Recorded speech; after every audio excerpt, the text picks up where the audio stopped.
Amados e queridos irmãos, com muita alegria, nós cumprimentamos a todos os nossos irmãos do Grupo EBD em questão, ao nosso querido pastor André Moreira, a irmã Nirivan, a irmã Cristina, a irmã Mara, pessoas fantásticas que têm prestigiado o trabalho de Deus na terra, em se dedicado a esta obra. Agradeço a Deus por ter soprado meu nome no Grupo EBD em questão, podermos participar com a nossa palestra nesse dia. O tema que nós vamos tratar hoje é bem relevante e eu já quero trazer aqui algumas informações, né? Quando se fala de teologia, fala-se muito de pessoas, né, que hoje proliferou, todo mundo estuda teologia, todo mundo é professor, todo mundo tem conhecimento, e por aí afora. E eu digo sempre que muitos passam pela teologia, mas são poucos aqueles que a teologia passa por eles. Não é?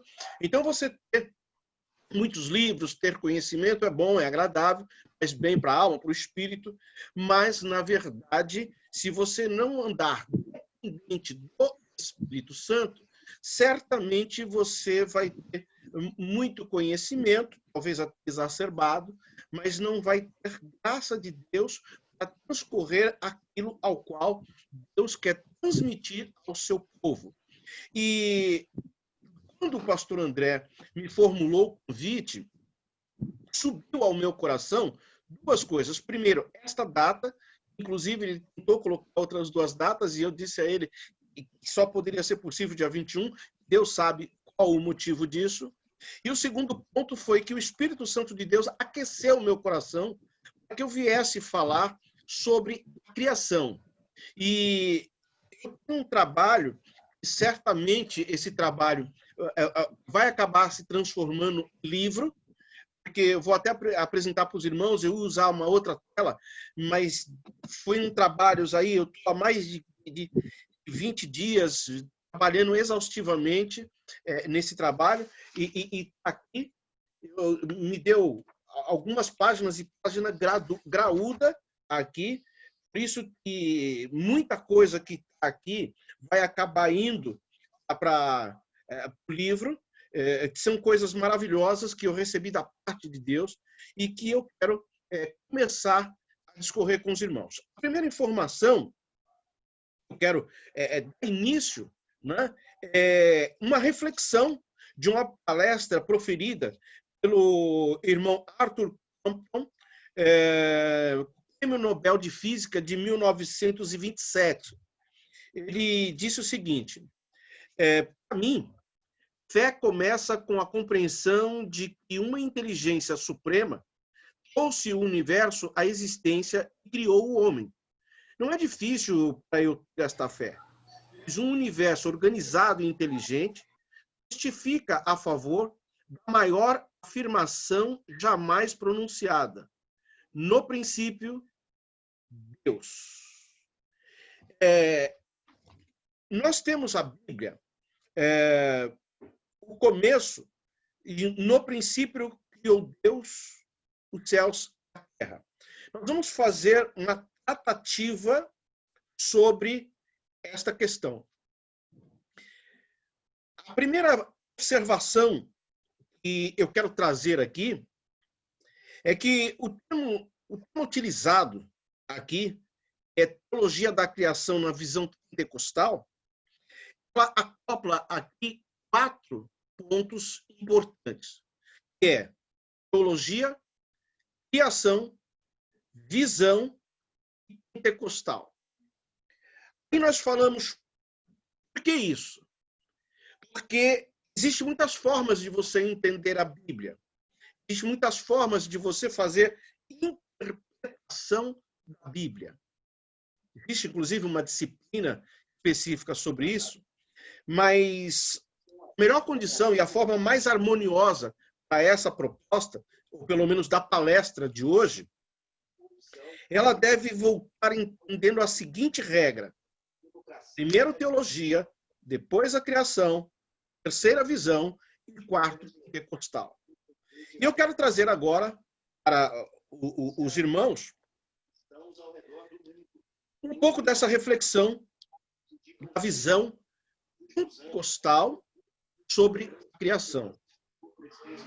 A definição terminológica de teologia, ela diz o seguinte: antes de apresentar a definição morfológica da palavra teologia, pretendo esclarecer que, quando falamos de teologia, fazemos menção da igreja, pois é nela, ou seja, na igreja, que surge o conceito e a aplicação da teologia. Portanto, 4 fatores impactam o significado de teologia.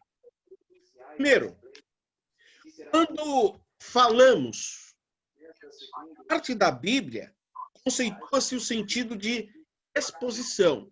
Ou seja, toda vez que nós estamos falando sobre a Bíblia, nós estamos, de uma forma direta ou indireta, fazendo uma exposição. Quando nós exploramos o texto bíblico, ele conceitua-se como exegese. Terceiro ponto, quando nós ensinamos a exposição exegética da Bíblia, nós estamos conceituando-a como sendo doutrina. Enfim, quando nós aplicamos a doutrina de forma organizada para o povo, nós estamos fazendo uma apresentação de uma teologia sistemática. Então, sistematizar um ensino, que é o que nós estamos fazendo aqui, uma teologia, uma reflexão de uma teologia sistemática. Expondo o sentido do termo teologia, nós podemos resumir esses 4 pontos, que é exposição, exegese, doutrina e organização. É a sistematização da teologia. Então, a teologia, no modo geral, quando nós falamos, quando nós expomos, quando nós ensinamos, quando nós aplicamos, nós colhemos 4 resultados paralelos nisso. São a exposição, a exegese, a doutrina e a teologia sistemática. Vamos amarrar tudo isto. Ou seja, quando falamos, estamos expondo. Quando exploramos o texto, estamos fazendo uma exegese. Quando nós estamos ensinando, estamos doutrinando. E quando aplicamos aquilo que estamos fazendo doutrina, estamos, então, colocando essa organização como sendo uma teologia sistemática. Então, o entendimento teológico na visão pentecostal, ela deve trazer algumas informações para o nosso público, aquele público que está nos assistindo, seja agora dentro da sala, ou seja, posteriormente, quando o vídeo estiver disponível, e você vai estar colhendo pérolas disso que está sendo falado. Primeiro, o meio acadêmico e a academia, ela levanta e ela abate. Quem é da academia sabe do que estou falando aqui. O termo acadêmico define teologia por meio da palavra grega teologia. Sua formação morfológica e divisão é feita por 2 palavras. Theos, do grego, que significa Deus. Logia, do grego, que também é uma palavra grego, e merece uma observação. Esse vernáculo, no grego, alguns traduzem esse termo de forma equivocada, de forma errada. Por quê? Porque se traduz logia somente quando estudo. Mas quando você vai para a amplitude do texto grego, você vê que a definição para esse texto não é estudo, mas logos. Ou seja, Deus e logos, palavra Deus da palavra. Então, logos, ela significa palavra. Apenas quando ela está composta dentro de um estudo. Ou seja, ela pode representar tanto ciência quanto estudo. Então, quando ela está atrelada a Deus, aí ela passa a ser estudo de Deus, o estudo sobre Deus. Né? E vale ressaltar aqui, aquilo de Deus se pode estudar, é só aquilo que ele nos tem revelado. Estudar Deus na sua amplitude é impossível para qualquer ser humano, né? Isso é uma coisa muito, muito clara. O Novo Testamento, né, ele traduz de forma correta essa expressão teologia por meio do texto do primeiro livro de João, primeiro versículo do livro de João. Né? Vai tratar o logos, né? A palavra logos, palavras, tudo. Então, ficaria o João 1:1, registra claramente, de forma exegética, a definição correta do termo logia, o logos, palavra. Portanto, este é o agente criador apresentado no Gênesis 1:1. E isso, no decorrer do estudo, nós vamos ver. Por quê? Porque essa palavra de João 1:1, ela não é uma palavra só como nós pronunciamos, mas ela é a própria palavra criadora. Pastor, mas como pode isso? Então eu simplifiquei aqui, mas se você puder pegar a tua Bíblia, e a minha já é bem grande, é para falar que a gente não anda com biblinha pequena, é Bíblia de assembleiano mesmo, você vai acompanhar comigo. Por exemplo, João 1:2 e 3 diz assim, a palavra estava onde? Aonde que ela estava? No princípio. Bereshit, que é o texto do Gênesis. E daqui a pouco nós vamos falar este Bereshit, né? Qual é o sentido de Bereshit? Mas João 1 ele define, a palavra, estava no princípio, com quem que ele estava? Com Deus. Então eu já tenho dois agentes. Isso remete a Elohim, que é a melhor tradução de Gênesis 1:1. Aí ele dá sequência. Todas as coisas foram feitas através dele. Ou seja, tudo o que Deus Pai veio a fazer está condicionado através dele. Dele quem? A palavra. E aí ele continua. E sem ele, ou seja, sem a presença da palavra, né, nada poderia ter sido feito. Como nós estamos falando aqui?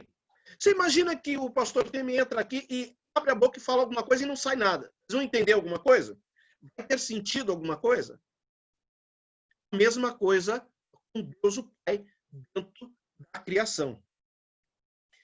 Provérbios, também ainda no Antigo Testamento, Provérbios 8:30, ele ainda expõe mais claramente a presença efetiva da palavra na criação. Ele diz assim, eu estava com ele. Ele quem? O Pai. E cooperei, ou seja, não agiu sozinho. Houve uma junção de Deus o Pai na primeira pessoa com Deus o Filho na segunda pessoa. E Deus o Espírito Santo na terceira pessoa também está presente. Nós já vamos ver.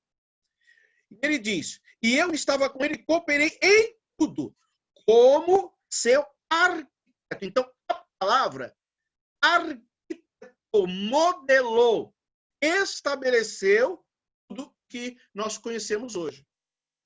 Dia após dia, tenho sido o seu prazer, sempre me sentindo muito feliz ao seu lado. A realidade de Deus o Pai com Deus o Filho. Mas vamos mais à frente, porque essa criação ela é muito rica nessa efetivação. João 1:10, ele diz assim, aquele que olha só, apesar de ser um relato do apóstolo João, está afirmando categoricamente. Ele diz assim, aquele que é a palavra estava no mundo. Essa palavra mundo, vou até pegar, porque eu gosto de falar e pegar a caneta. Essa palavra mundo aqui, ela aponta para o cosmos. o universo. Ele estava no universo. E o mundo, ou seja, o cosmo, o universo, foi feito através, olha só o texto, quando ele primeiro lá atrás, em Provérbios, ele diz que cooperou. Agora está dizendo através dele. E agora ele dá sequência. Mas o mundo não o reconheceu. Perceba, essa palavra mundo aqui, João 10:10, ela tem uma mutação. A exegese vai nos mostrar isso. Ela não é mundo mais como cosmo, mas ela é mundo como homem, antropós. Ou seja, aquele que é a palavra estava no cosmo, no universo, e o universo foi feito através dele. Mas o homem não o reconheceu. Note que aqui nós temos uma qualidade de períodos separados. Ou seja, um é um período da criação e outro é um período de quando a criação já existe, ao qual o Filho encarnado entra, né? E o homem, que é parte da sua criação, não o reconhece como sendo a palavra criadora. Vamos mais longe. O texto de 1 Coríntios 8:6, ele diz: para nós, contudo, há um único Deus, o Pai, de quem tudo procede, e para quem vivemos em um só Senhor. Ou seja, todas as coisas emanaram de Deus, o Pai. São arquitetadas, veio a existir pelo Filho, por intermédio de quem tudo o que há veio a existir. O que é tudo que veio a existir, se não a criação? Olha a riqueza, a grandiosidade desse texto de 1 Coríntios 8:6. E por meio de quem também, olha só, isso aqui é muito forte, por meio de quem também vivemos. Ou seja, mostra a sustentabilidade da criação, da manutenção e da existência em Deus. E sem ele nós não conseguimos viver. Sem ele o ar não tem sentido. Sem ele os planetas não têm sentido. Sem eles os peixes, as aves e assim. Tudo nele subsiste como meio da criação. Talvez um dos textos, vamos olhar a garganta aqui. Talvez um dos textos mais conhecidos e apreciados na criação seja o texto de Colossenses 1:16. Né? Aqui nós vamos ler e fazer essa interpretação que diz assim, ó, enquanto nele, quem é nele? Jesus. Então, portanto, em Jesus foram criadas todas as coisas. Aí ele começa, nos céus e na terra. Quando ele diz céus e terra, remete a Gênesis 1:1, Bereshit. Ou seja, os céus e terra é o cosmo. É o cosmo. E aí ele dá sequência. As visíveis e as invisíveis. Começa, sejam tronos ou dominações, sejam governos, poderes. Tudo foi criado por ele, para ele. Ou seja, todo o universo, e aí engloba-se a Terra, foram criados por ele, mas para ele. Tem um sentido específico isso. Hebreus 1:2, ele vai trazer aqui um relato não menos importante ainda sobre a questão da teologia, da palavra. Ele diz assim, olha, nesses últimos tempos, nos falou mediante seu Filho. Olha aí, o Filho é a palavra. A palavra que Deus fala é por meio do Filho, que é a própria palavra. E aí ele dá sequência. A quem constituiu o herdeiro de tudo, o que existe, e por meio de quem criou o universo. Olha a ligação de Hebreus 1:2 com o texto de João 1:10. Eu disse que mundo é o cosmos, o universo. Olha a amarração da palavra. Hebreus 11, é da galeria dos heróis da fé, ele vai nos confirmar isso que estou dizendo, porque ele traz Hebreus 11:3, ele diz assim, pela fé, olha o que eu disse lá, no primeiro texto, né, nós lemos.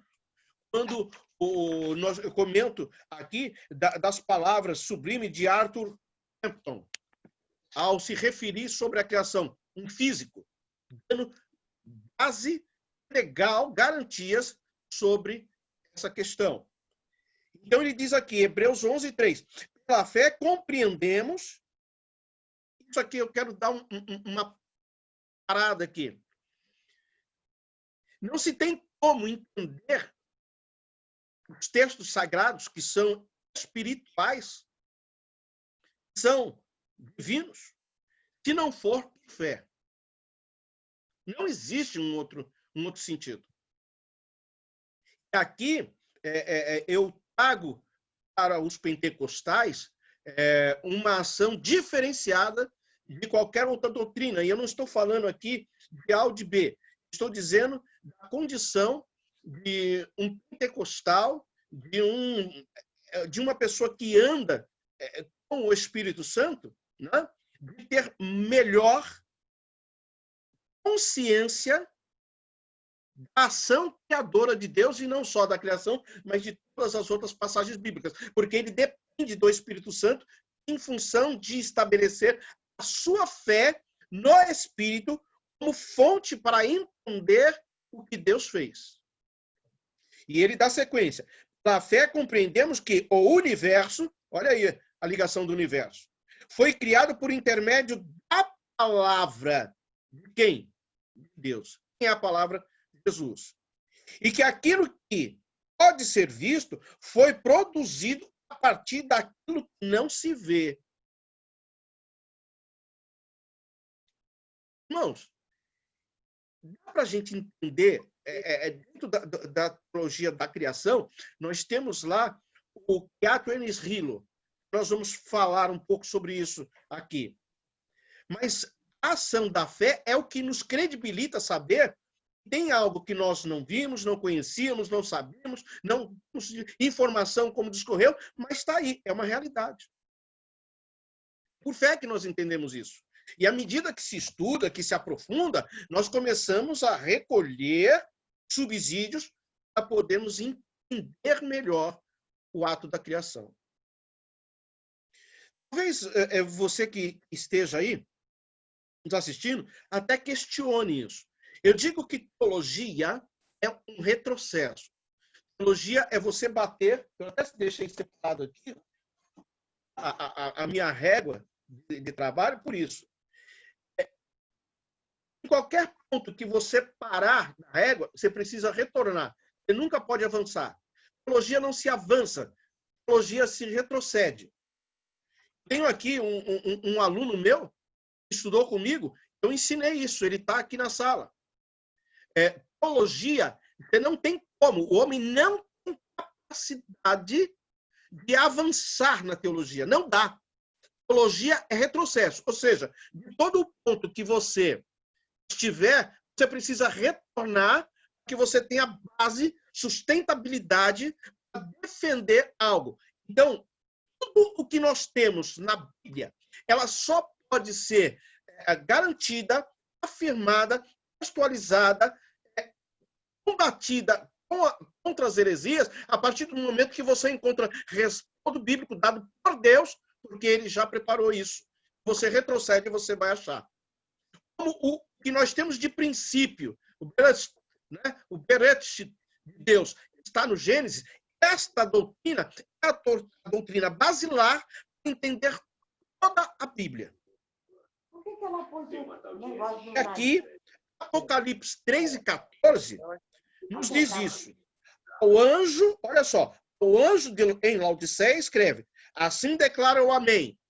Longe de nós explorarmos a palavra Amém, isso pode ser numa outra oportunidade, ele diz o seguinte, a testemunha fiel, preste atenção, essa palavra Amém, aqui, ela aponta para ninguém menos do que o nosso Senhor e Salvador Jesus Cristo, que é a testemunha fiel, verdadeira, porque não tem ninguém mais para ser verdadeiro do que ele, o soberano, ele é testemunha, ele é fiel, ele é verdadeiro e ele é soberano. 4 pontos fundamentais que ele nos faz nesta passagem do Apocalipse, mostrando que soberano sobre o quê? Sobre a criação de Deus. Então, eu espero que os irmãos estejam acompanhando, estejam gostando. Nós vamos agora à definição. Nós falamos do que a definição, a terminologia sobre teologia. Agora nós vamos para a terminologia da criação. O que é a criação? Eu coloquei uma nota aqui, é pessoal minha, que eu quero compartilhar com os amados e queridos irmãos. Diz o seguinte: criação é fruto de um ato extraordinário, de um ser totalmente poderoso, soberano, livre, que por sua vontade decide trazer à existência o inexistente, o pré-existente apenas na sua mente criadora. Pastor Teminima, ou professor Teminima. Então, eu defino criação como isso, mas existe ainda algumas relevâncias teológicas que nós temos que dizer. Por exemplo, sobre o sentido da palavra criação, no relato bíblico, significa criar. A palavra do latim, creare, significa produzir, gerar. Então, no latim, também é uma linguagem muito forte, muito apropriada, a palavra criação vem de produzir e criar. Ou seja, Deus está produzindo alguma coisa quando ele está criando. Envolve o aspecto da relação criadora dos seres físicos e espirituais. Sobre esta verdade deve ser esclarecido que criação não se trata apenas de uma atividade contínua de Deus, mas de algo que aconteceu em determinado momento, desconhecido da capacidade humana, e esta realidade é observada nas melhores traduções sobre o início do relato bíblico em Gênesis, a qual eu particularmente proponho que o texto bíblico deveria ser lido como em princípio, e não no princípio. Eu vou esclarecer isso mais à frente, tá? A pessoa que, pela fé, já experimentou o milagre da criação, entende imediatamente essa mesma fé. E toda a criação tem sua origem em Deus, na sua palavra. Por isso que as pessoas, quando elas não são cristãs, elas tentam desassociar o poder soberano de Deus da criação como um ato natural ou um ato progressivo de alguma coisa. Vamos pensar aqui, irmãos. Vamos supor, é impossível, né?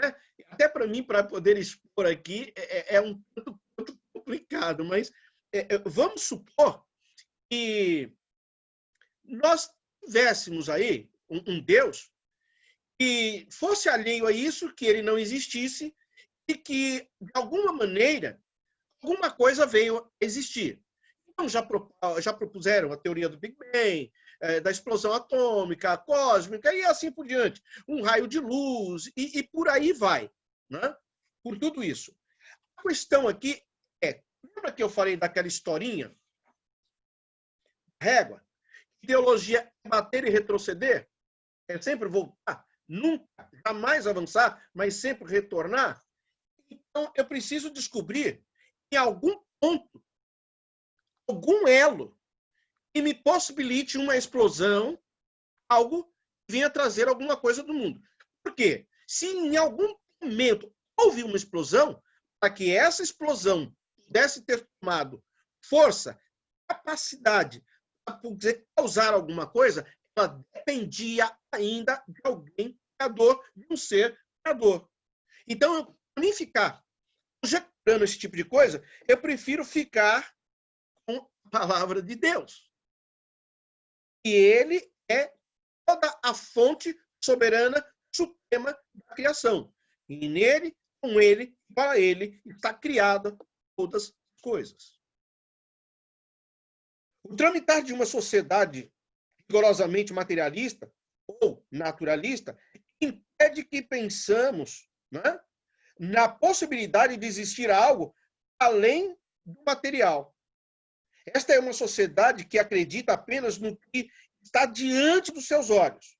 Assim, acabamos por definir a existência apenas aquilo que vemos. Ou seja, se a existência é definida materialmente, então trazer algo à existência, isso é, criar, será entendido em termos materiais. A sociedade, ela quer ver para crer. Não é isso que a Bíblia diz? As pessoas querem ver para crer. Nós cremos sem ver. Não foi o que Jesus falou?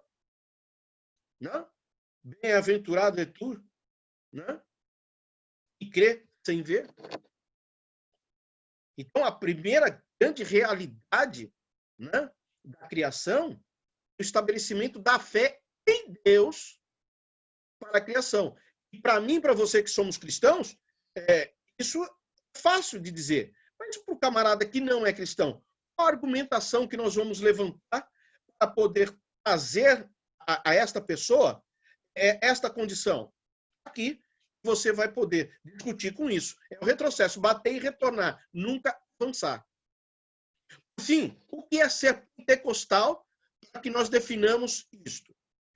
Antes de ser denominada pentecostal, a pessoa deve ser cristã, né? Aí nós temos várias vertentes do cristianismo, né?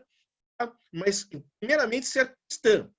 Somente após sua conversão a Cristo é que abre a possibilidade desta pessoa estabelecer sua confissão de fé na doutrina pentecostal, por meio da ação do Espírito Santo.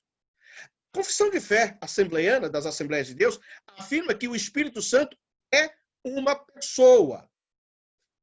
Jesus disse que enviaria outro Consolador que ficaria conosco. Está lá em João 14,16, se não me engano. Mas assim como nos tempos de Jesus, há os que resistem ao Espírito.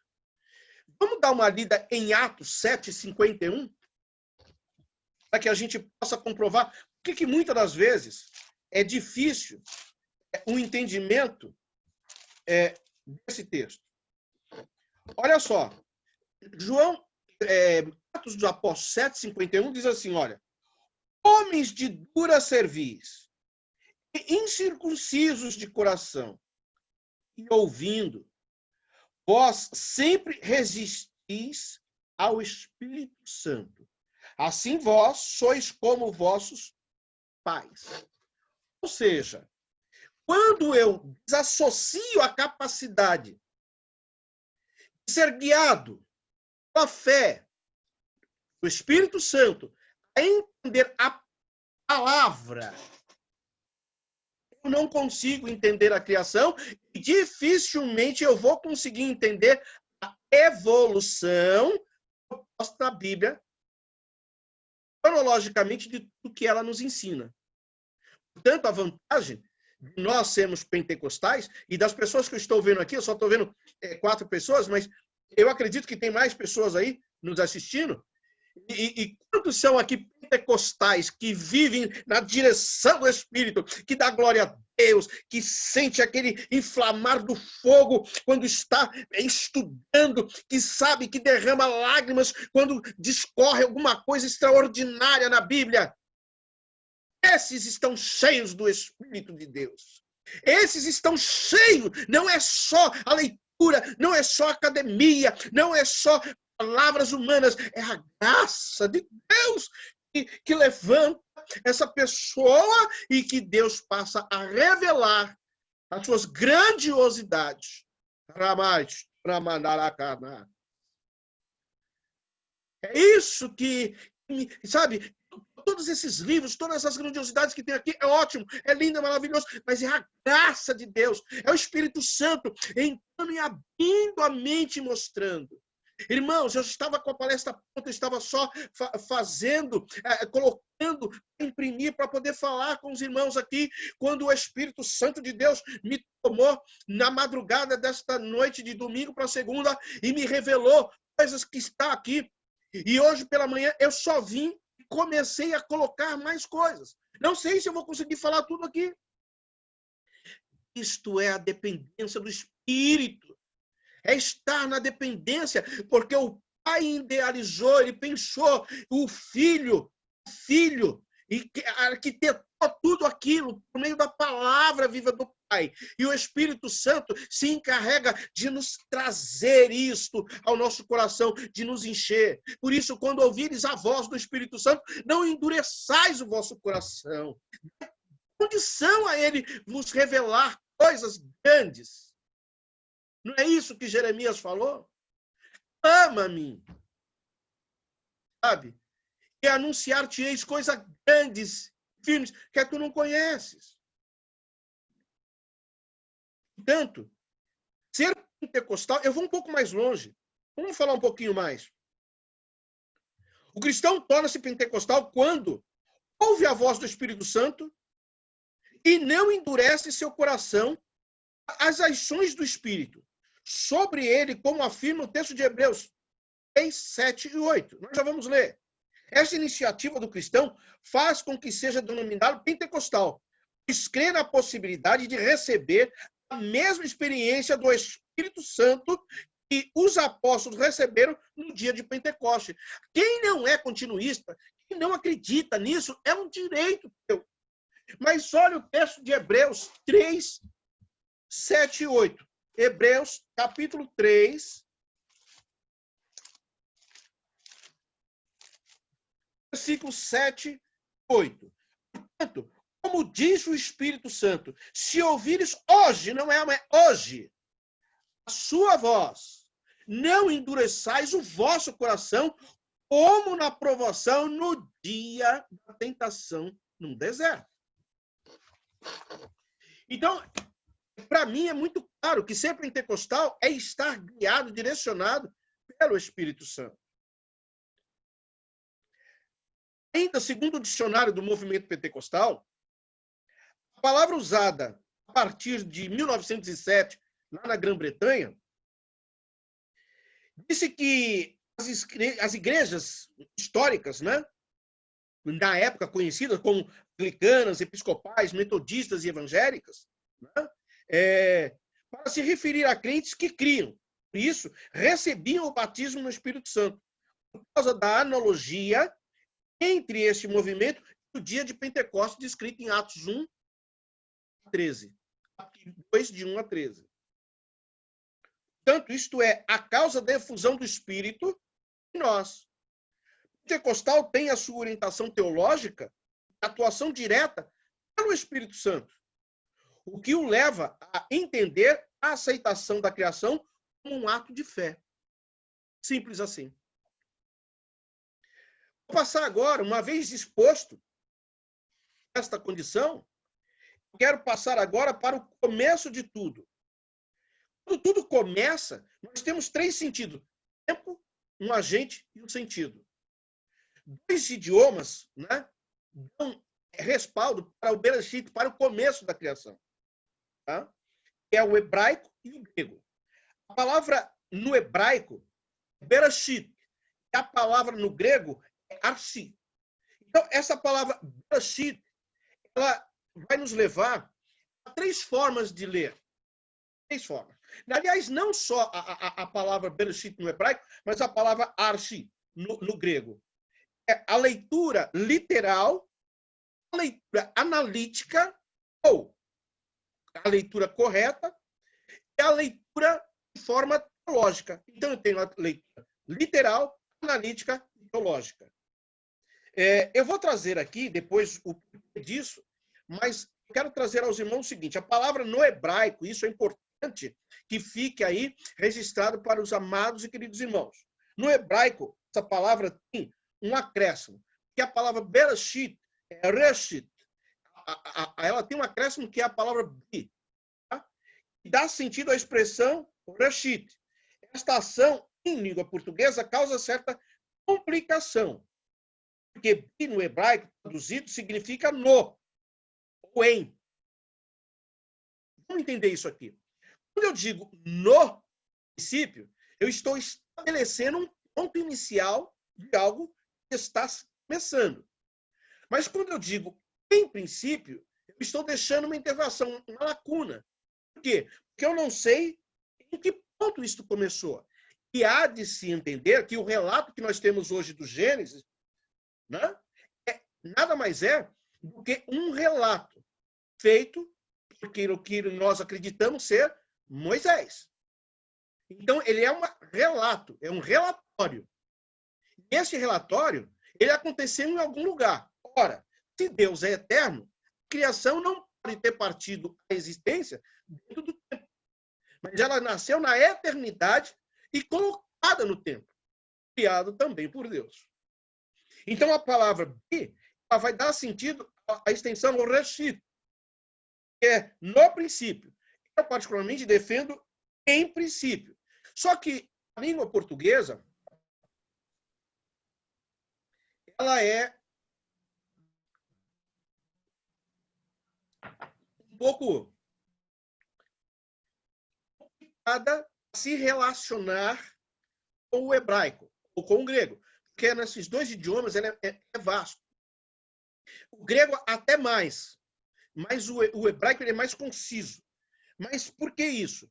Porque quem estuda o português, língua portuguesa, ela vai entender que em dá um sentido de tese. Ou seja, em tese. O que significa?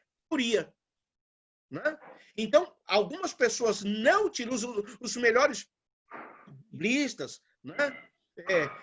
E assim por diante, eles colocam essa condição na boa parte das Bíblias, tudo no e não em princípio. Para dar um sentido de que não é uma tese, de que não é correto. Mas isso dentro de uma análise, uma visão analítica, dentro de uma visão teológica, vou repetir, que é a minha proposta, eu leio a Bíblia como em princípio, não no princípio, porque eu não tenho capacidade, e a Bíblia se cala, de definir qual foi o momento que Deus começou a criar.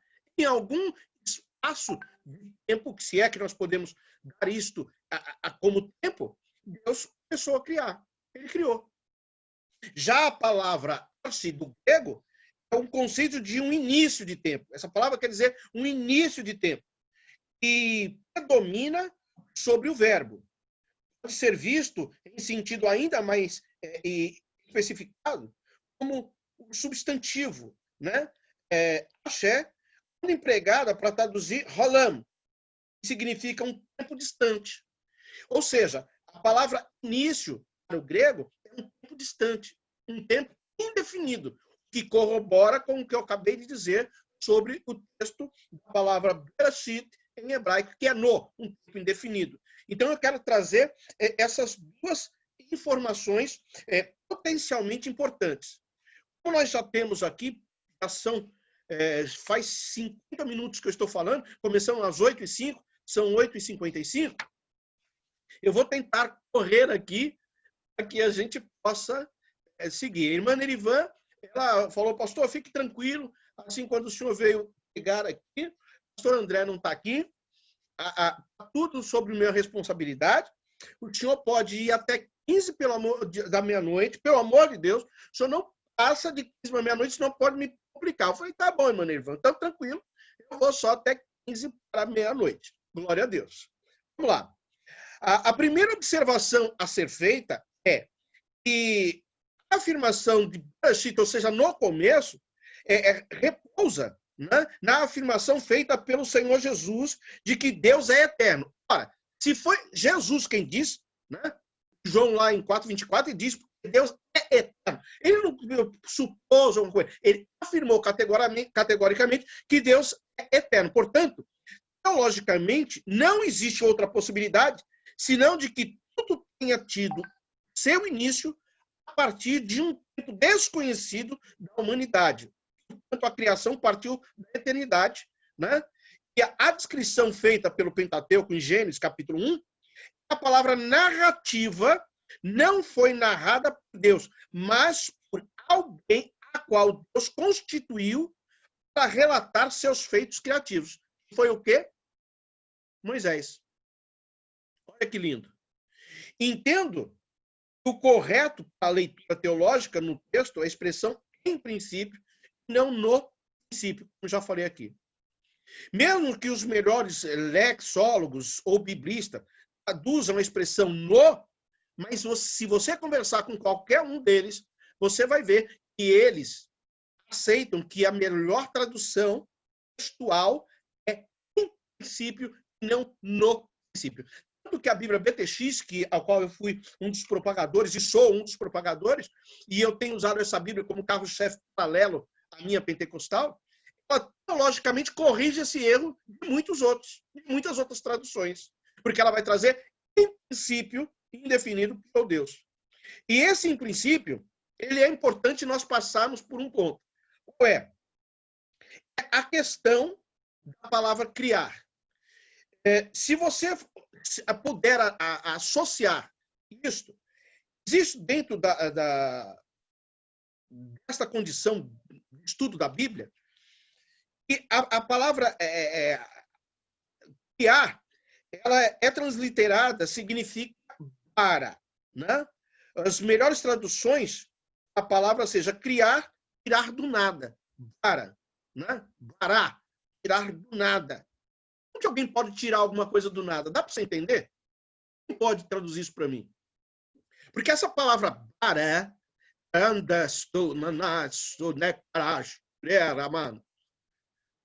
só por ela só pode ser aplicada a Deus. Ela não jamais pode ser aplicada ao ser humano criado, porque ela é tirada do nada. Não tem princípio. Não tem como mensurar em que parte, em que momento ela passou a existir. Ela foi tirada do nada. E se você pegar o texto de no princípio criou Deus os céus e a terra, você tirar a palavra criar, você vai ver o seguinte, no princípio. O que significa no princípio? Alguma coisa tem que ter acontecido.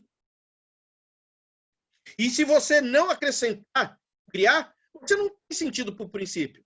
A mesma coisa, Deus, os céus e a terra. O que significa Deus, os céus e a terra? Não tem sentido. Então, o elo de ligação na parte central desse versículo de Gênesis 1 e 1 é que a palavra criar é a palavra, é Jesus. É a fonte de ligação entre a vontade e a existência, entre o inexistente e a existência. É isto que ela define. Como que é o inexistente? A vida. Ele é o Criador, porque ele é a ressurreição da vida. Não tem como desvincular isso, irmãos. Não tem como. Qualquer palavra que você tirar, vamos esquecer teologia, vamos esquecer aqui, qualquer local, qualquer professor de português sabe disso. Se você tirar verbo, né? E aqui eu não estou falando de verbo como logos, eu estou falando de verbo de ligação de qualquer frase. Se você tirar verbo de ligação de qualquer frase, não dá sentido. Quebra todo o elo. Isso pode ser no português, pode ser no inglês, pode ser no grego, pode ser qualquer idioma. Se você tirar o verbo de ligação, perde-se o sentido. Ele fica inacabado, fica inentendível, vamos dizer assim. Então, dentro da criação, nós temos o quê? O termo de datação. Só nesse versículo. No princípio criou Deus. Eu tenho o termo de datação. Quem é o termo de datação? No princípio. Isso aqui é algo importante, né? Porque esse tempo aqui, ele vai falar de um termo hebraico, que me foge agora, daqui a pouco eu lembro, né? Que é os elos de etapas do tempo para o desenvolvimento de Deus, para toda a criação. Temos o termo agente. Quem é o agente definido de no princípio criou Deus? O próprio Deus. Ele é o agente. E temos o sentido. Qual é o sentido do início de Deus? Os céus e a terra. A fonte criadora. Esse é o sentido. Então, a terminologia para tempo, para agente, para o sentido, está no princípio, Deus cria os céus e a terra. Esse é o sentido. Assim, o tempo, agente e sentido são ingredientes fundamentais de toda a transcendência bíblica. Se você acompanhar toda a Bíblia, ela está definida em tempo, agentes, sentido. Isso é muito interessante, irmãos. Muito. Toda a Bíblia, o estudo de toda a Bíblia está definido nisso. Tempo, agente e sentido. Vamos mais a fundo aqui. Stronda, né, que é um dos melhores, pentecostais que tem, na sua teologia, Stronda relata que, em sua teologia, ele descreve 4 pontos fundamentais para, no princípio, criou Deus os céus e a terra. Ele diz o seguinte: Deus traz ordem ao caos. Olha que lindo. Deus é a fonte da vida. Olha o que eu acabei de falar. Deus diz que a obra, ele afirma que ela foi boa. E depois ele acrescenta dizendo, muito boa. E por fim, Deus diz que a obra é completa. Quero parar um pouquinho sobre isso que Stronda falou aqui. Quero trazer aos irmãos o seguinte pensamento. Isso aqui é fé, irmãos. Não adianta pensarmos que quando Deus está criando, ficou alguma coisa a ser criado. Não. Não. Deus criou. Isso é só para uma mente soberana e poderosa. Deus criou tudo o que tinha a ser criado em 7 dias. E ele possibilitou a esta criação ir se adaptando, se moldando ao desenvolvimento do tempo. Deixa eu ver se eu estou falando alguma coisa que não é bíblico, porque pode ser que alguém possa me questionar, e isso é perigoso, né? Senão, depois eu não volto para casa, né? Olha só, versículo Gênesis 1:31. E viu Deus tudo quanto tinha feito, e eis que era muito bom. Foi a tarde e a manhã do dia sexto. E definiu isso. Mas vamos mais longe. Olha só. Olha Gênesis 2:1. Assim, os céus e a terra e todo o seu exército, né, foram acabados. Acabados. Terminados. Ou seja, não existe possibilidade de, quando nós lemos o Gênesis, pensar que Deus vai criar alguma coisa ao longo do tempo. Tudo criado, tudo definido, estabelecido e seguindo uma regência dada pelo nosso Deus. Eu tenho dentro da criação do Gênesis 1:1 ainda 3 outros fatores não menos importantes que eu quero mencionar aqui. São tempo, espaço, matéria. O tempo, novamente, no princípio. Espaço, os céus e a terra. E espaço, eu não estou falando de espaço, né, de sobrenatural e tal, aquelas galáxias e tal. Não, estou dizendo de espaço aqui, de laço do tempo. Tá? O que é? Os céus e a terra. É isso que engloba a questão espaço. E a matéria? Matéria justamente os céus e a terra criados. Caminhando ainda para essa condição, nós vamos ver que existe algumas condições. Primeiro, sobre a terra. A terra, no versículo de número 1, céus e terra ali, pode se ficar esclarecido que não é o planeta que nós vivemos. Tem que ficar claro. Isso é aquilo que eu falei lá no início. É o universo. Mas, pastor, por que o senhor afirma com veemência que Gênesis 1, Deus não está falando dos céus, daqui do planeta que nós estamos, mas está falando do universo? Porque o versículo de número 2 informa que a Terra, o planeta que nós vivemos, estava sem forma, vazia. Hebreus 1, 2 vai dizer isso, e 11:3 amarra isso. Eu não vou ler, porque senão nós vamos tomar muito tempo.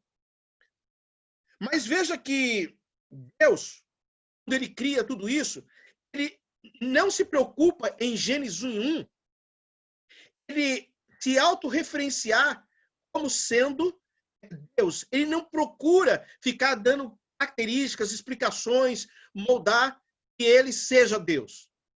Ele deixa isso para o desenvolvimento natural das Escrituras, como eu falei. Ela vai seguir uma forma cronológica, já na presciência de Deus, mostrando isso. Timóteo 1:7. Vamos lá para a carta de Timóteo 1:7. Deixa eu pegar algo aqui. Final da Bíblia, Timóteo 1:7. 1 Timóteo, desculpe, eu falei 1 Timóteo 1:7.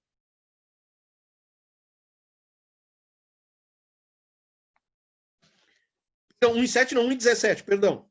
Ele diz assim: ora, ao Rei dos séculos, e aqui, pledotes, que agora eu lembrei a palavra que eu tinha esquecido no hebraico, pledotes, que são estações, tá? Imortal, invisível, a único Deus seja honra e glória para todos sempre. Amém. Então, Deus, além de ser imortal, ele é invisível e ele é único dentro da criação. Então, como ele é atemporal, a descrição teológica está aqui. Deus criou tudo isso na eternidade, usando o tempo. Ele é atemporal, ele usou o tempo. Deus não está limitado, né? Um espaço infinito, vamos dizer assim. 1 Reis 8:27 vai dizer isso, e Salmo 102:27 também vai trazer isso. Deus não está preso, que é espírito. Então, a liberdade de Deus, e eu quero trazer algo aqui importante, há uma corrente teológica de quem estuda, dizendo que o homem não tem livre-arbítrio, né? Eu sei que a fala não é aqui, mas eu não sou cadeado para deixar nada fechado, então eu vou para cima. A Bíblia diz que nós fomos feitos, eu não sei você, meu irmão, que está me assistindo, que está do outro lado, eu não sei. Mas a Bíblia que eu leio me diz que Deus é espírito.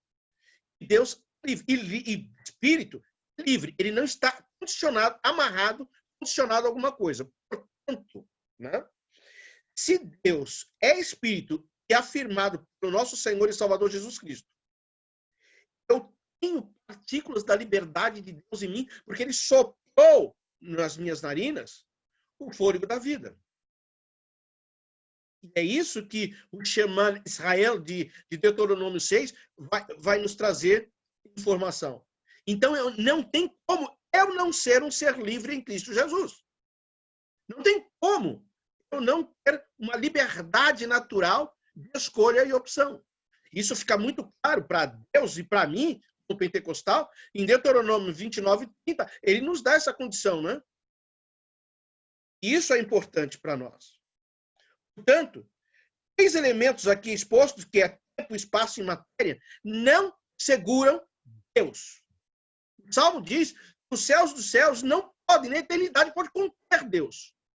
Então, Deus, ele se coloca no Gênesis 1:1, bem claro, dizendo que o tempo, o espaço e a matéria não podem ser dele. São dependentes dele. Está na mão e no controle dele. O Logos, como voz criadora e sustentadora. Né?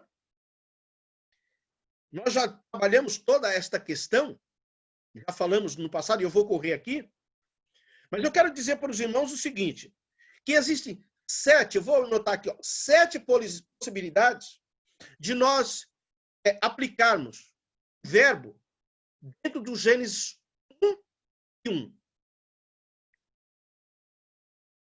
Diz assim, ó, criou no princípio Deus os céus e a terra.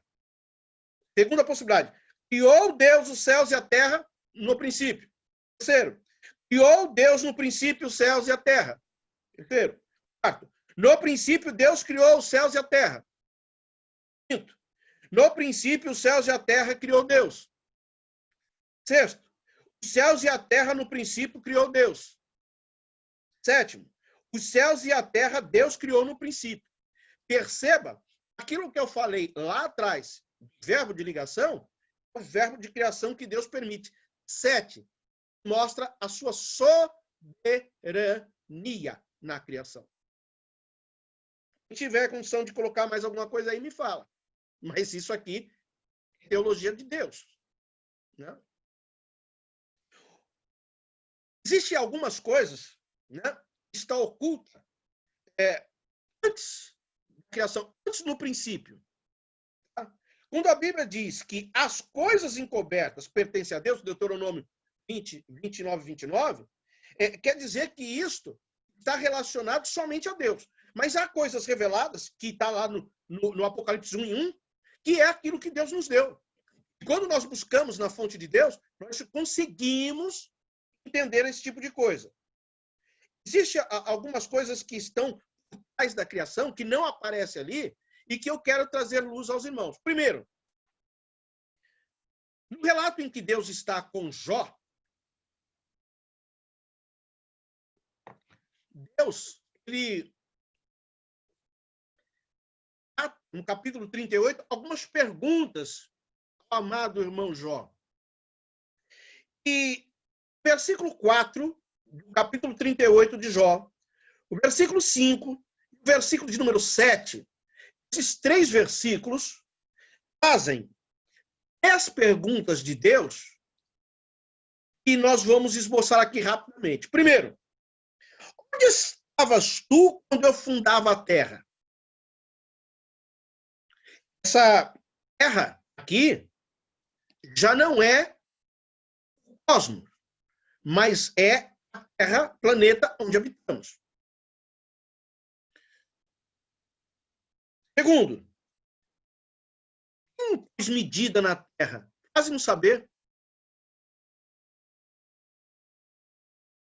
E o versículo 7, Jó 38, é mais amplo, porque ele vai falar de uma parte daqueles que foram criados e que nós não conseguimos definir quando. Ele diz assim, ó, quando as estrelas da alva juntamente alegremente cantavam e todos os filhos de Deus rejubilavam. Ora, essas estrelas aqui, desse versículo de Jó 38, apontando para os anjos. Ou seja, quando Deus está criando o planeta, os anjos já estavam criados. Porque no desenvolvimento da criação, os anjos se alegravam em ver o discorrer da criação de nosso Deus. Isso é muito lindo. Quando ele pergunta no versículo 4, né, onde que Jó estava? Jó não existia. E Deus está dizendo, Jó, você não existia quando eu estava criando a terra. Você não tem noção de como eu fiz esse processo, Jó. Portanto, a terra de Gênesis 1:1, né, é o planeta. não o universo que nós falamos. Já no versículo de número 2, ele pôs medidas, ele está dizendo o seguinte, o processo do desenvolvimento da criação. Deus foi colocando medidas, estações, períodos. Isso é muito importante. E já, por fim, quando ele fala dos anjos, né, tem algo importante por trás disso aqui. Eu já falei que os anjos já existiam, inclusive no meu livro, eu trato esta condição, porque há uma necessidade de nós falarmos dos anjos por causa de Satanás. Tem uma teologia por aí que anda ensinando que Deus criou Satanás. Eu não sei aonde que tem isso na Bíblia. Eu, sinceramente, não sei. Eu trago isso no meu livro mais claramente. Inclusive, aproveitei para trazer aqui. Porque a Bíblia diz que Deus criou um anjo, ele era um querubim ungido, separado, feito. Né? Há pessoas que dão definição de que ele, em algum momento, ele criou lá o do Satanás e tal. Mentira. Irmãos, tem algo na presciência de Deus que a Bíblia não fala, ela não relata, e se eu vou saber, quando eu chegar lá. E se Deus quiser falar. Qual foi o momento em que Satanás deixa de ser um querubim ungido e passa a ser um demônio? Então Deus não criou Satanás. Satanás fazia parte daqueles anjos que glorificaram, exaltaram e bendizeram o nome do Senhor, se alegraram e rejubilaram quando Deus estava criando a terra. Tanto é que nós temos uma definição dada lá no texto de Isaías 14:12, está escrito que ele era a estrela da manhã, a filha da alva. É importante. Mas note que a dedução de estrela da alva, quando as estrelas da alva de Jó 38, é a mesma coisa que está dizendo aqui. Ele fazia parte daquele grupo. E lá em Ezequiel 28:14, tá? Ele diz que ele criou um anjo, né? E eles estavam na presença de Deus, como afirma o texto de Isaías, capítulo de número 6, 9, né? Eles cantavam santo, santo, santo. Eles estavam rodando em volta de Deus, glorificando e exaltando Deus. Então eles já existiam. Ele fazia parte desse processo. Né? Quando ele tornou-se um demônio? Bom, entre o texto Ezequiel 28:14, o texto de Isaías, né? 14:12, e o texto de Judas 6, que vamos ler agora, só para a gente finalizar. Judas 6 vai dizer que aos anjos que não guardaram o seu principado, mas deixaram a sua própria habitação, reservou na escuridão, a terra era sem forma e vazia, e em prisões eternas. Há de se fazer uma distinção do que é eterno e do que é perpétuo. E isto é importante se destrinchar. Tá?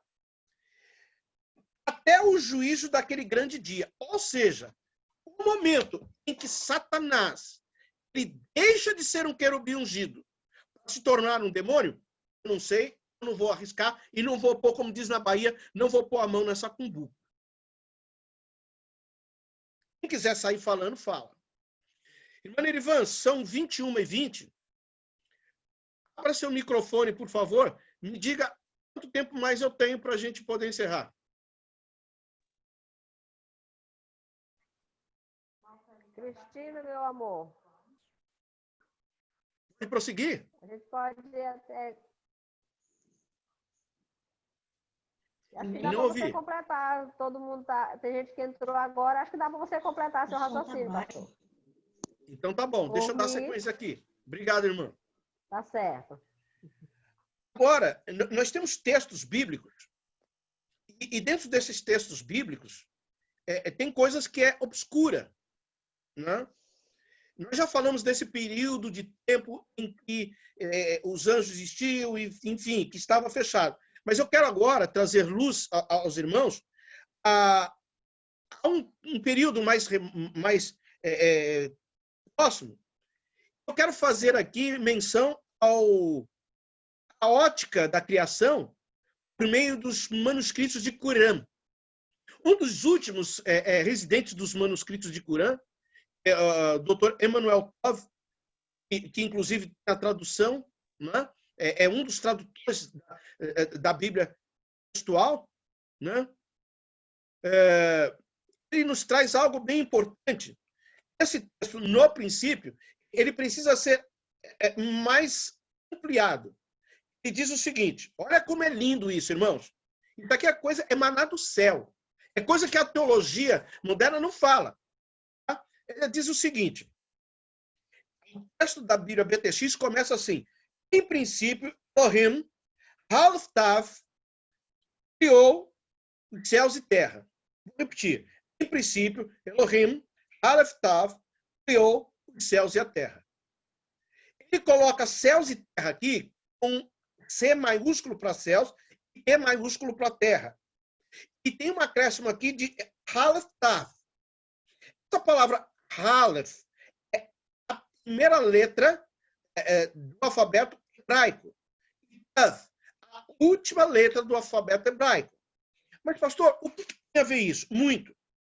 Porque a palavra Halef, quem estuda hebraico, quem já estudou, sabe, e ela expressa, ela tem uma tipografia que é lembrando a cabeça do boi, mostrando força, mostrando poder, magnitude.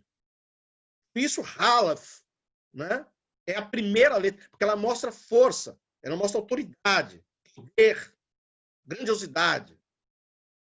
Já a palavra Halef, perdão, Tav, que é a última letra do alfabeto, ela tem a sua criptografia voltada a um modelo de uma cruz. Um boi, uma cruz. Lembra quando os bois, a Arca da Aliança estava sendo puxada? Não era bois que puxavam? Força, poder. Um sentido que eu também não vou entrar aqui. Eu quero ler com os irmãos que esse texto de Halftaf em Gênesis, ele é muito importante porque ela está mostrando o seguinte, a força do pacto. Porque a palavra Tav, ela expressa, tanto é que dentro da Bíblia textual, ela vai tratar como pacto, a força do pacto. E nós, nas nossas traduções, fazemos como aliança, fazemos como aliança, a força da aliança, a força do pacto. E aqui está a questão das dispensações estabelecidas por Deus.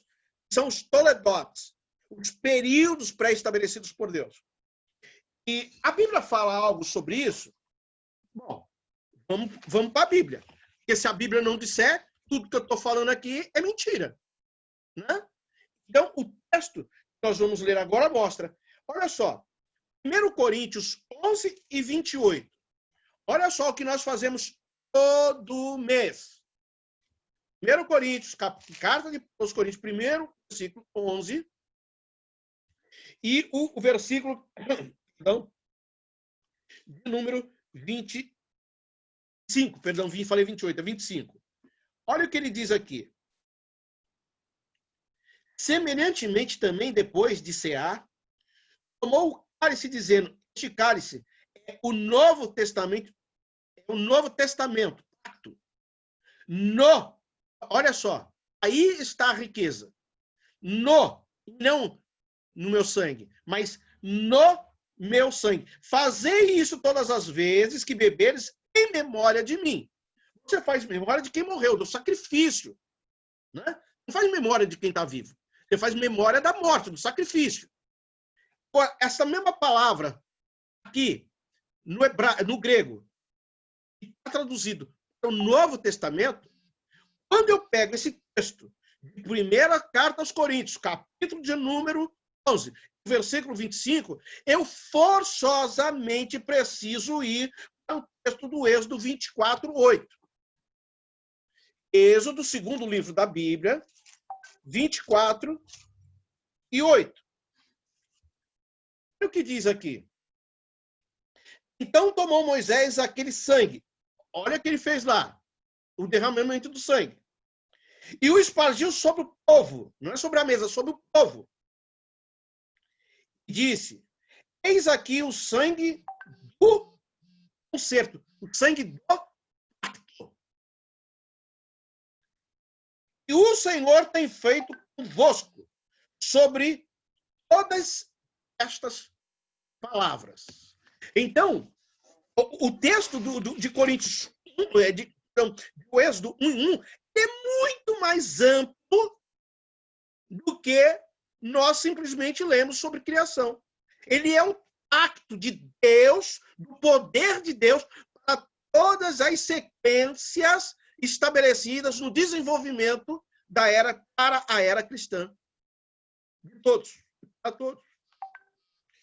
Existe mais coisas aqui. Romanos, pastor, eu não acredito. Romanos 1:19. Romanos, capítulo 1, versículo 19. Vamos ver o que o texto diz aqui. Portanto, o que Deus se pode conhecer nele se manifesta, porque Deus o manifestou. O que nós podemos conhecer, o que nós podemos conhecer da soberania de Deus, está revelada, está dita, está disponibilizada para nós. Esta é a grandiosidade do poder da criação de nosso Deus. E eu vou mais longe. Entendendo a visão pentecostal. Entender a criação não é tarefa das mais fáceis. Não se pode conhecer a criação se não for por meio da fé, muito menos entendê-la. Compreensão da criação. Este pressuposto é necessário para a compreensão do todo.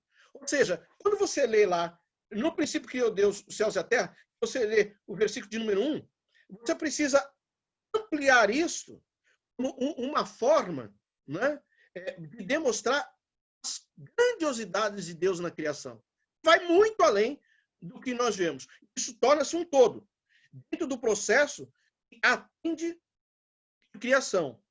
Ou seja, as ocorrências anteriores à criação que só podem ser compreendidas por meio da fé.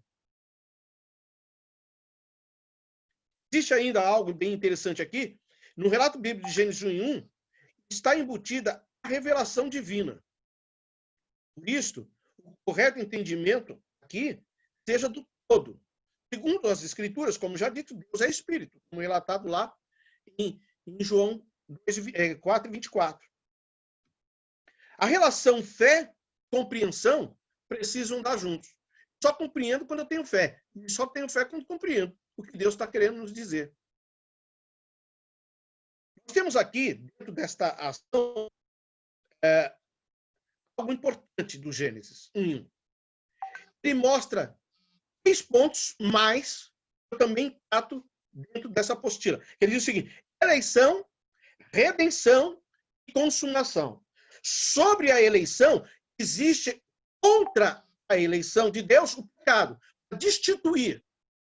É isso que o pecado é, destituir, separar o homem de Deus. Né?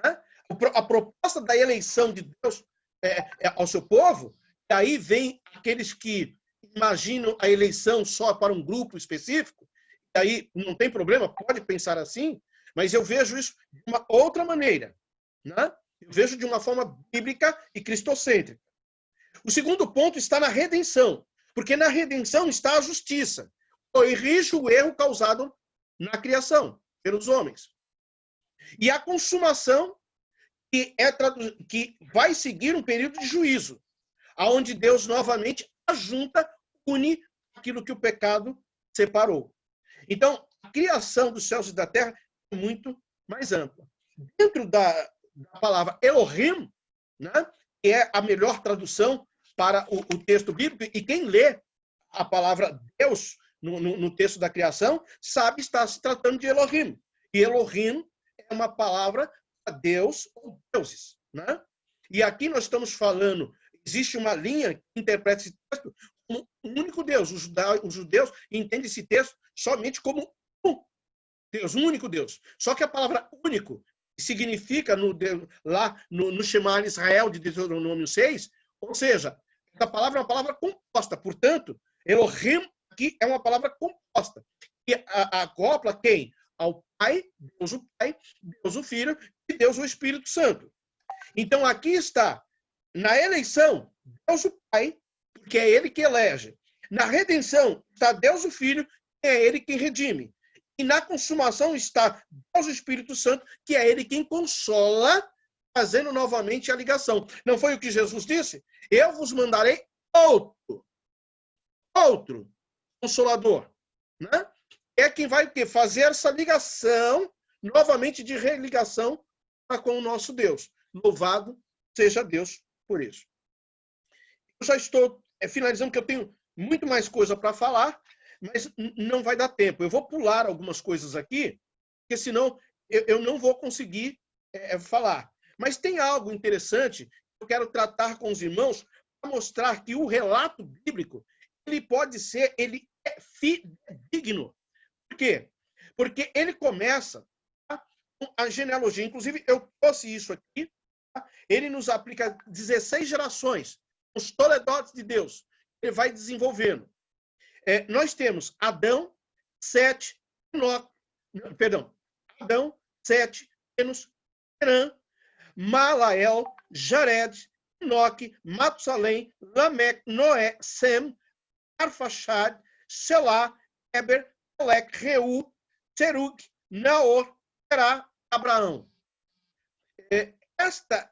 Este quadro, né, mostra da primeira linha de nascimento do primeiro homem, no caso Adão, e aí nós vamos tendo uma sequência. Tá? Ele vai até Matusalém, que foi o que viveu mais tempo, né, que viveu 969 anos aqui. Existe uma ação, são 3 gerações distintas, levando o período de vida, de idade, tá, de todos os homens, né, aquele período, que a vivência da vida é muito maior. Né? Então, se eu contar esse período, eu tenho de Adão até Matusalém 6 gerações. 7, Enos, Enã, Maalael, Jared e Enoque. 6 gerações. De Matusalém até Noé, é quando Deus cessa a terra e começa com Noé, eu vou ter mais 2 gerações, que é Matusalém, Lameque e Noé. Depois eu vou ter de Noé, por meio de Sem, mais 8 gerações até chegar em Abraão. Que é Abraão. Ou seja, quem são esses? Então, Sem, Arfaxad, Selá, Eber, Pelec, Reu, Serug, Naor, Terá e Abraão. Essas 6 gerações juntas me dá 16 gerações. Essas 16 gerações aqui mostra que o relato daquilo que foi dito e testificado, tá, por Matusalém foi o que Noé ouviu. O segundo período do relato. E sobre este relato, considerando até o período de Abraão, Deus diminui o período, todo esse período de vida deles, a 120 anos, né? Depois Deus diminui a 70 anos. Né? Ele vai diminuindo. Mas entre este período, eu só tenho mais 2 períodos. Ou seja, o relato bíblico que chega até Abraão, ele só sofreu 3 períodos. De Adão, de Matusalém, de Noé. É fidedigno ou não é esse período? Isso aqui ainda tem a ver com a relação, com a visão pentecostal, é claro, nós ainda temos a condição de buscar esse princípio de íon, dia, que pode servir tanto para dia, no texto da criação, como para períodos, tempos indeterminados. A palavra on, né? Também pode ser anos. O interessante é que quando nós vamos pegar o relato do nascimento de Jesus Cristo, ele só é descrito em 2 evangelhos. O primeiro de Lucas e o segundo de Mateus. Mateus, ele termina isso em uma pessoa. Quem? Aonde que ele vai terminar? Ele vai terminar o seu relato em Davi. Que ele preocupa, Mateus se preocupa em mostrar o relato de Jesus Cristo como sendo o rei para a nação de Israel. Mas Lucas, que é altamente pentecostal, que é histórico e que é o único que vai relatar de forma grande, dependendo do Espírito Santo, e aí tem um amor muito pessoal pelo estudo ao livro de Lucas, muito particularmente desse servo de Deus. Lucas é o único que vai trazer 2 informações poderosas para nós. Primeiro, na tentação de Jesus, quando é o único que vai dizer que Jesus, cheio do Espírito Santo, é conduzido ao deserto para ser provado. Né? Mas Lucas vai trazer a segunda informação, que ele vai trazer as 14 gerações de Jesus, remetendo até Adão, mostrando que Jesus é o segundo Adão descrito em toda a genealogia que nós acabamos de apresentar aqui. Irmãos, eu poderia ir muito mais longe, mas eu também não quero ser cansativo. Eu tenho muito mais coisas aqui para falar, mas não dá. Isso tudo que eu falei só do Gênesis 1 em 1. Eu pulei aqui 8 páginas para falar com os irmãos. Né? Se nós tivermos uma próxima oportunidade, talvez eu traga mais coisas para os irmãos, numa segunda parte. Mas uma coisa eu tenho no meu coração, e eu louvo a Deus por isso. Porque isto vai virar um livro. Vai virar um livro. Porque os ensinamentos que tem aqui são coisas muito fortes, são muito grandes. São coisas que recebi de Deus, das coisas que estão obscurecidas, que não chegou até agora. E eu agradeço a Deus por isso. Quero agradecer ao pastor André, a toda a diretoria do Grupo EBD em questão, confiar a esse servo a possibilidade de estar falando de um assunto complexo, mas que eu acredito seja de grande valia para os irmãos. Espero que os irmãos, as irmãs que estejam aí tenham gostado, aprendido, e agradecer do fundo do coração. Não sei se vai ter alguma pergunta, alguma coisa, mas nós estamos por aqui, porque senão nós vamos até meia-noite. Irmã Nerivan, Deus a abençoe do fundo do meu coração, e nós vamos ver depois. Tá? Eu confio na irmã, que é uma mulher de Deus, é uma pessoa abençoada. A senhora tem aí como ver as pessoas que participaram do grupo. Não estou desmerecendo as demais irmãs, pelo amor de Deus. É que eu vejo o pastor André sempre com a irmã Nerivan, sempre ela ali. Então, a irmã, ou a irmã Cristina, as senhoras, as duas aí, juntos, veja, eu vou doar para os participantes deste vídeo aqui, os que estão aqui. A senhora faz um papelzinho, veja quem é. Só não vale pastor André. André não dá. A Bíblia diz que não é dado, e vocês também não, porque vocês são trabalhadores da Seara, tá? Mas eu vou sortear esse livro aqui, tá? Vou encaminhar, e aí vocês fazem chegar na mão de quem de direito, ou aí encaminhar, encurtar o caminho. Vocês me mandam o endereço e eu mando despacho para prestigiar o pessoal do grupo Vender em Questão. Bom, Deus abençoe. Espero que, se tiver alguma pergunta, a senhora vê aí. Bom, Deus abençoe.